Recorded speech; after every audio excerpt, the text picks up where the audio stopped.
Hello. Well, despite the rain, I've managed to get my onions dried sufficiently that they're ready to come indoors now and be stored.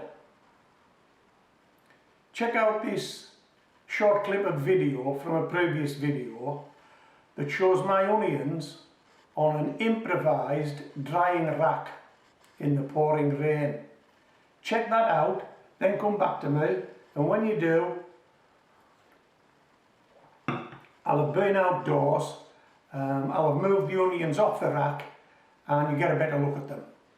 Watch that short clip of video, then come back to me.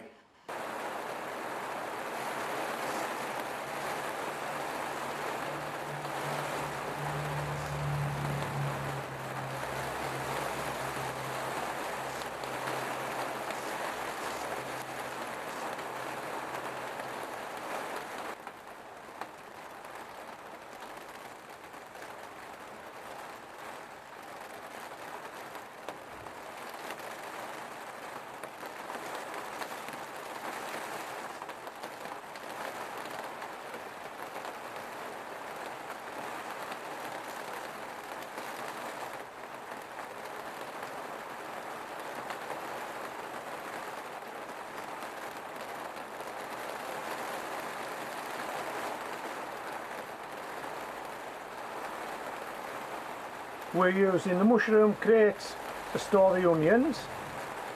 As you can see, they're still outdoors on one of my garden seats. We're protecting them from the weather with a tarpaulin.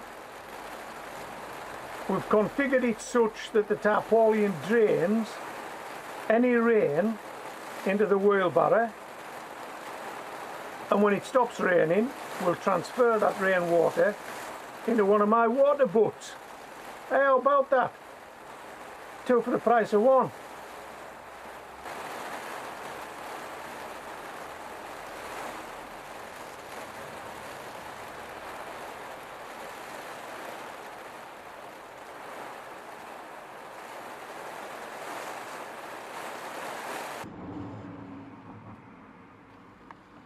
These are them, all grown in an 8 foot by 4 foot raised bed.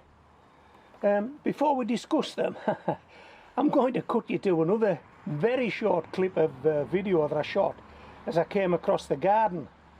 This is the biggest caterpillar I've ever seen. Check that out, then come back to me and we'll talk about these onions.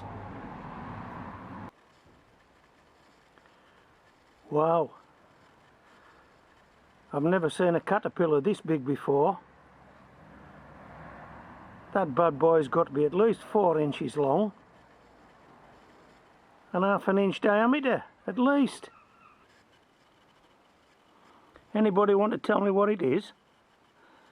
Do you know what it is? Apart from it's a caterpillar.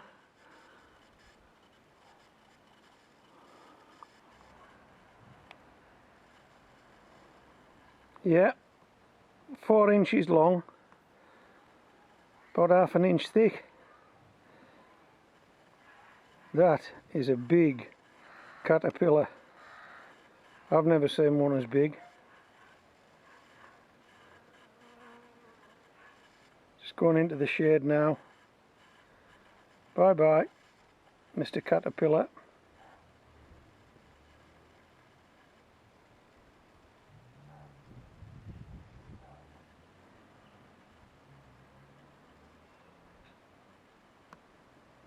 Oh, he doesn't like the shade. Has he come back out? Doesn't want to go in the shade. Wants to stay in the sun.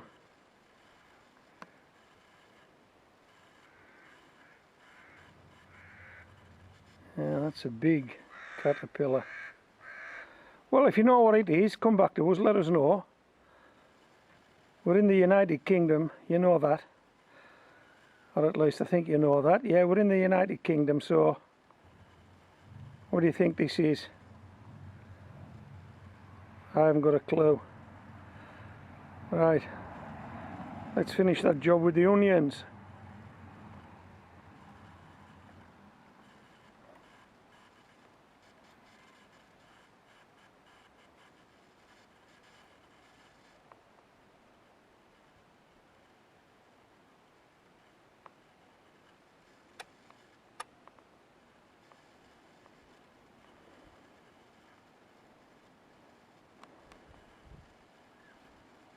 He's heading for the shade now.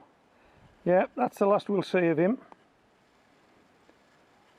Okay, back to the onions.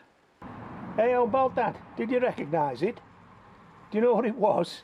I've never seen one that big before. I'd just be interested to know what it was really. If you know, let us know in the comments. Right, let's get on to these onions. Okay, so the bigger ones were grown from seed, and they're either Ailsa Craig or Kailsa. I've moved them about that much now. I've probably got them mixed up and I couldn't differentiate one from the other. But the big guys were all grown from seed, and they're Ailsa Craig and the Kailsa onions. Now the smaller ones, I got confused, shall I say, when I was sowing my onions. So take your pick. There's Red Baron. I'm fairly sure you can tell which they are. There's some Centurion.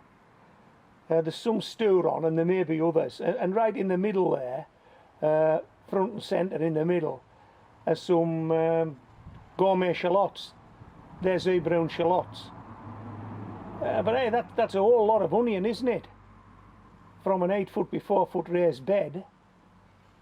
Now I'm happy that they're dry now. I'm happy that we've got the curing process started, and the moisture's disappeared, notwithstanding all that rain. So what we're going to do now, we're going to move these guys indoors. Now I'll tell you this before I move them indoors. I've stored them in these crates now over a number of years. The longest I've ever had an onion in store for is 6 months, and I didn't lose a single onion. Now it was in store for 6 months, that particular one, and it was the last one of the batch that I grew that year. I suspect these onions will probably last us more than 6 months. But will we get them past that 6 months? I don't know.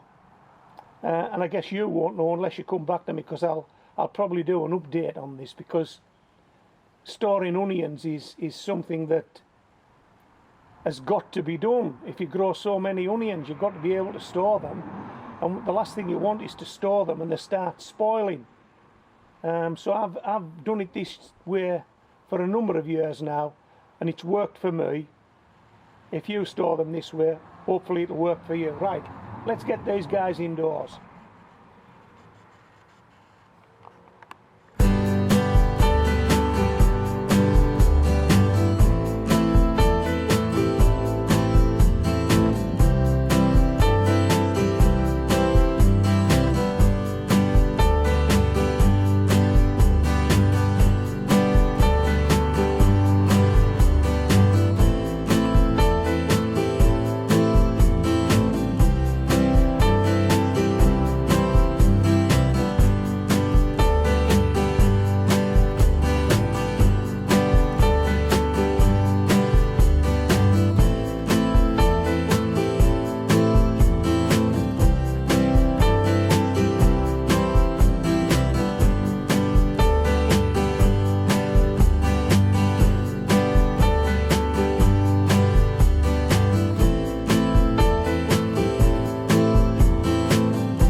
Okay, that's them.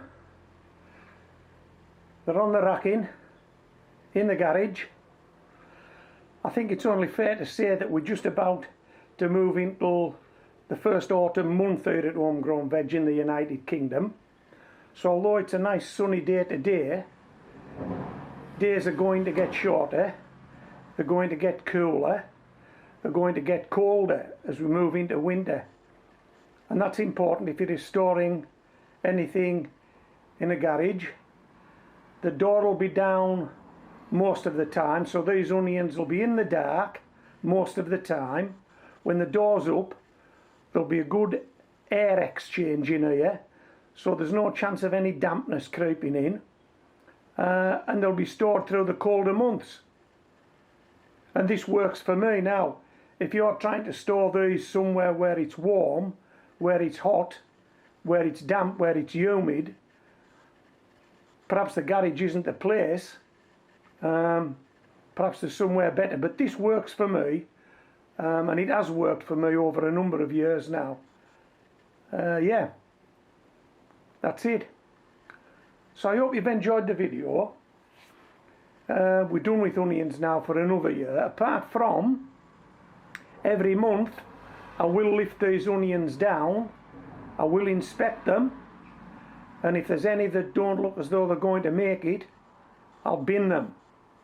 You can't just store and forget any vegetable. It's got to be checked regularly. Even potatoes that I'm storing in paper bags in the garage, I empty those bags out regularly into my wheelbarrow and inspect the potatoes. Any that are spoiling get thrown out, the rest go back in the bag. That's how we do it here at Homegrown Veg. So I hope you've enjoyed the video. This is Homegrown Veg, signing out.